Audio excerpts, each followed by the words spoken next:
Cinema ரகசியம் நேயர்களுக்கு வணக்கம். கடந்த 1996ஆம் ஆண்டு தளபதி விஜயுடன் இணைந்து அறிமுகமான முன்னாள் நடிகை ரீவா பப்பர் அவருடன் பணிபுரிந்த அனுபவங்களை அண்மையில் நினைவு கூர்ந்துள்ளார்.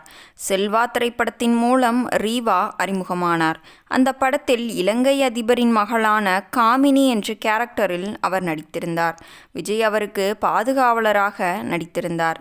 இந்தியா நவ் அண்ட் ஹவ் என்ற யூடியூப் சேனலுக்கு அளித்த பேட்டியில் ரீவா பேசுகையில், அப்போது நான் 17 வயது மட்டுமே நிரம்பிய ஒரு சிறுமி. ஊட்டியின் கடுமையான குளிரில் விஜயுடன் படப்பிடிப்பில் பங்கேற்றேன். நான் எனது முதல் ஷாட் கொடுத்தபோது என் இதயம் மிக வேகமாக துடித்தது. அது ஒரு வைட் ஷாட். நான் ஓடி வந்து ஃப்ரேமிற்குள் நுழைய வேண்டும். அப்போது என் நெஞ்சு படபடவென்று அடித்து கொண்டது. விஜயுடன் பணிபுரிந்த ஒரு அற்புதமான அனுபவம். உங்களுக்கு தெரிந்தபடி தென்னிந்திய திரையுலகில் உள்ளவர்கள் மிகவும் தொழில்முறை சார்ந்தவர்கள், எளிமையானவர்கள் மற்றும் பணிவானவர்கள். படப்பிடிப்பு தளத்தில் இருந்தபோதுதான் எனக்கு 18 வயது பிறந்தது. அப்போது விஜய் எனக்கு ஒரு பூங்கொத்து கொடுத்து வாழ்த்து அட்டை எழுதி கொடுத்தார். என்னுடைய 18வது வயதில் படப்பிடிப்பு தளத்தில் இருந்த எனக்கும் இன்னும் நினைவிருக்கிறது. என் பிறந்த நாள் அன்று படப்பிடிப்பு இல்லை. அதனால் அடுத்த நாள் என் அம்மா படப்பிடிப்பு தளத்திற்கு ஒரு கேக் வரவழைத்தார். அதை நாங்கள் அங்கு வெட்டினோம்.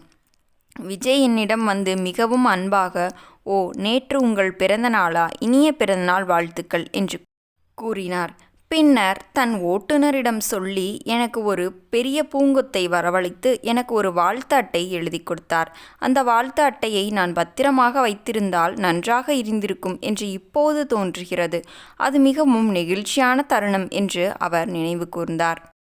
தற்போது விஜய் தமிழக முதல்வராக பொறுப்பேற்றது குறித்தும் பேசிய ரீவா, அவருக்காக தான் மிகவும் மகிழ்ச்சியடைவதாக பகிர்ந்து கொண்டார். நான் தேர்தலை உன்னிப்பாக கவனித்து வந்தேன். அவருக்காக நான் உண்மையிலேயே மிகவும் மகிழ்ச்சியடைந்தேன் என்றார். விஜய் தேர்தலில் வெற்றி பெற்ற பிறகு செல்வா படத்தில் அவருடன் எடுத்த புகைப்படத்தை தேடி பார்த்தேன். ஆனால் இப்போது அந்த படத்தில் இருப்பவர் நான் தான் என்று யாராலும் அடையாளம் காண முடியாது. ஏனென்றால் அப்போது தென்னிந்தியாவில் மேக்கப் மற்றும் ஹேர் ஸ்டைல் முற்றிலும் வித்தியாசமாக இருந்தது. இது நீங்களா என்று அனைவரும் என்னை கேட்பார்கள். அதற்கு நான் ஆமாம், அது நான் தான் என்று கூறினேன் என்றும் பகிர்ந்துள்ளார். செல்வா படத்திற்கு பிறகு ரீவா கேட்பரி மற்றும் பாண்ட்ஸ் போன்ற பிராண்டுகளில் விளம்பரங்களில் நடித்தார். அதன் பிறகு கியூன் ஹோதா ஹை பியார், கியூங் சாஸ் கி கபி உள்ளிட்ட பல பிரபலமான தொலைக்காட்சி தொடர்களிலும் நடித்துள்ளார்.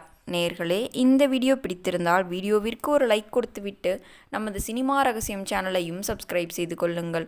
மீண்டும் நாளை இதுபோன்ற சுவாரஸ்யமான சினிமா தகவல்களுடன் உங்களை சந்திக்கிறேன். நன்றி, வணக்கம்.